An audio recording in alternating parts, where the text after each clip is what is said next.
Kaj nam še povedo zamolčane krivice iz preteklosti? Da resnica vedno pride na dan.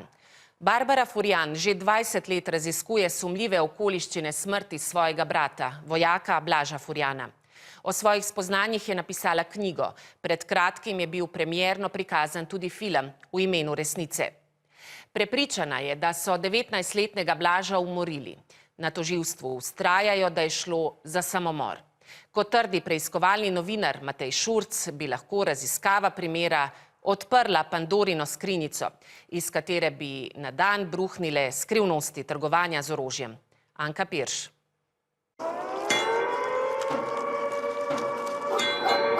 Spet nazaj. Stop nazaj!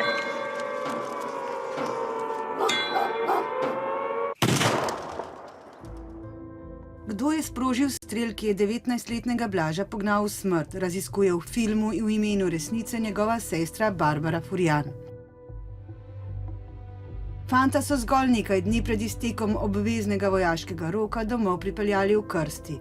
Vojaška delegacija je družini sporočila, da se je Blaž ustrelil. Zgodba sama je tako neverjetna, da enostavno rečeš ne, to se ni moglo zgoditi. Po drugi strani smo pa Blaža toliko poznali, da smo vedeli, da je bil veseljak, da smo vedeli, da je imel v petek, ko bi prišel zavedno iz vojske domov, že zmenjeno žurko s svojimi prijatelji. Fant je ponoči zbežal iz vojašnice, so vojaki povedali družini. Pred nekaj pričami, policisti in varnostniki, se je s kalašnikovko ustrelil v sence. Družina se je od mladega Blaža poslovila v mrliški vežici in videla, da ima na sencah zgolj majhen obliž. In jaz sem zakričala, ni naredil samomor. Zakričala in padla skupaj. Tako se je pred 20 leti začelo njihovo iskanje resnice. Najprej so za pomoč prosili zbornico obrambnega ministrstva in takratnega ministra za obrambo. Izrekli so jim sožalje in krili stroške pogreba. Državno tožilstvo pa je na podlagi kriminalističnega poročila določilo, da gre za samomor. Vedno je odgovor, da ni utemeljenega suma za preiskavo. Da dvomi družine nimajo izvora samo v globoki bolečini ob izgubi bližnjega, lahko razumemo, če si osvežimo spomin.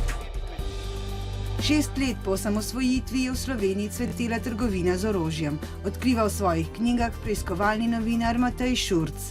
Sem prišel do tega, da enostavno preiskava bi razkrila preveč. Konkreten primer tudi pri Blaževem primeru, da recimo preiskovalci začnejo preiskovati to, v kaj je bil Blaž vpleten. Tisti večer so se srečale dve zgodbe.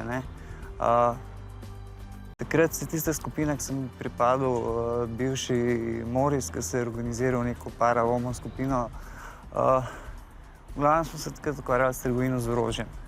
In eno orožje je izginilo in zaradi tega smo imeli sestank tam. In ko sem jaz prišel na ta sestank, sem videl, da imajo tam dva vojaka. In to je bila pa druga zgodba. S tema dvema vojakoma so se menili, da bojo eno orožje iz vojašnice odpeljali, eno od teh dveh vojakov je bil Blaž Furjan. Videl sem pa, da ste se zuta, ko sem vprašal, zakaj ste se zuta, da ne bo kdo všel. Pol čez par minut sta pa res pobegnila, ker ni ben pazil na njih. In en je pobegnil proti spalancam, njega niso ujeli, Furjan je pa pobegnil proti ograji, pa čez ograjo pobegnil, je pa poslal dva za njim. Na letališki so se pojeli, pa se je zgodilo, kar se je zgodilo. Ni šlo za ben samomor. Fant, ki je pobegnil, naj bi imel hude psihične težave. Barbara pa je v vsem tem času z ogromno vztrajnosti sestavila seznam dejstev, ki postavljajo možnost samomora pod vprašaj. Od položaja puške, ki ne more tam pod nogami ležati. Če bi se on tako ustrelil, bi puško odbilo v strani nikakor. Če bi si res on kalašnik sam nastavil na sence, na drugi strani bi mu odprlo glavo. Bi bila večja rana. Šele zdaj, po 17 letih, ko je tožilec vse uvrgel, da pač ni utemeljenega suma in se je stvar zaključila, sem jaz lahko prišla do slik z obdukcije. In na slikah od obdukcije je jasno vidno, da je izstrelna rana manjša od ustrelne rane. Ko je fant pobegnil iz vojašnice, je bosonog pritekel do varnostnika, ki je bil na izmeni v stavbi blizu vojašnice. Živčno mu je ukazal, naj pokliče policijo. Tako je storil samomor pred pričami. Izjave prič so bile take, ne vem, v stilu počlo je, ustrelilo je, ampak ni bilo nikjer jasno, da bi bil on vprašan. Videl sem ta trenutek, da je dvignil puško in si naslonil cel na sence. Tega trenutka ni videl nihče, ker to mi je bilo najbolj zanimivo, ko sem govorila z njimi. Ja, glih tisti moment sem se obrnil, glih tisti trenutek, veste, sem pogledal, ker sem iskal zaklon. Oni imajo še tako nejasno, ali je držal cev ven, ali je držal cev not. Tako da, one sekunde, ko je odjeknil ta strel, dejansko ga niso videli. Jaz imam občutek, da je vse nekako, da se vsi bojijo povedati, kaj črno na belem, tisto, ja, takole je bilo, lejte, to so dejstva, to so dokazi. Če se je, recimo, Blaž sam ustrelil z kalašnikovko, od blizu, pa se bi mogli biti sledi smodnika. Tega niti na slikah, niti priče niso nikjer ugotovile. Pasji ugrizi na Blaževem truplu in strgana hlačnica ostajajo nepojasnjeni. Ali se je ugriz psa zgodil pred strelom, ali se je ugriz psa zgodil po strelu.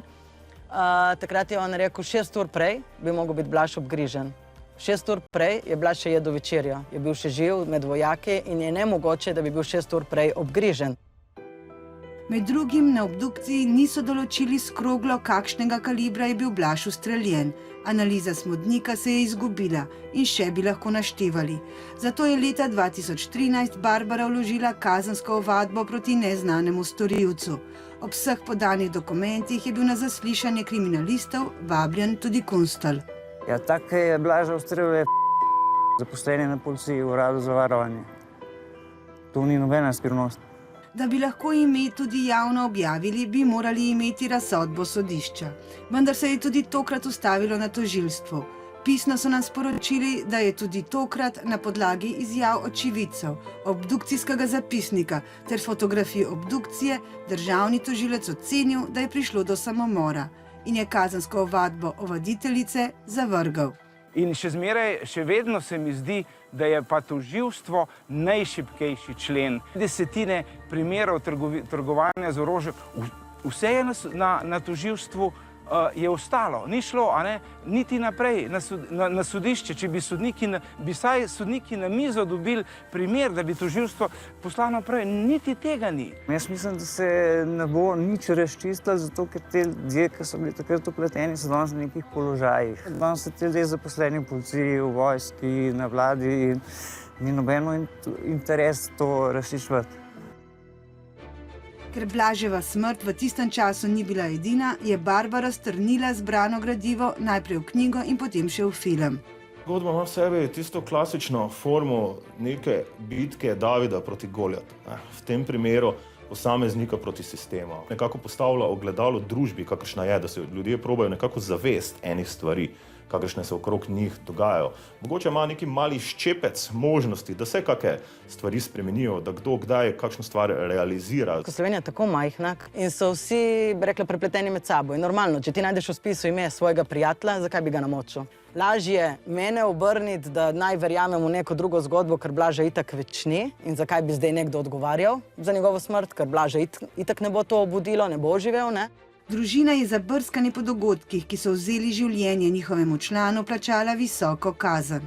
Starša sta zbolela za rakom, Barbaro je prizadela paraliza obraza. Resnica o načinu smrti je zanje življenjskega pomena. Zato, ker umor je umor. Samomor bi pa naredil zaradi kakšne težave in bi vedela, da tega vzroka ni bilo. On je bil na pragu svoje mladosti, svojega življenja, še celo življenje bi bilo pred njim. In gre se za to, da dejansko ne želim, da se komorkoli iste stvari dogajajo, ker obstojajo še vedno ljudje, ki so nedotakljivi in ki verjamejo, da se nikoli nič ne bo zgodilo.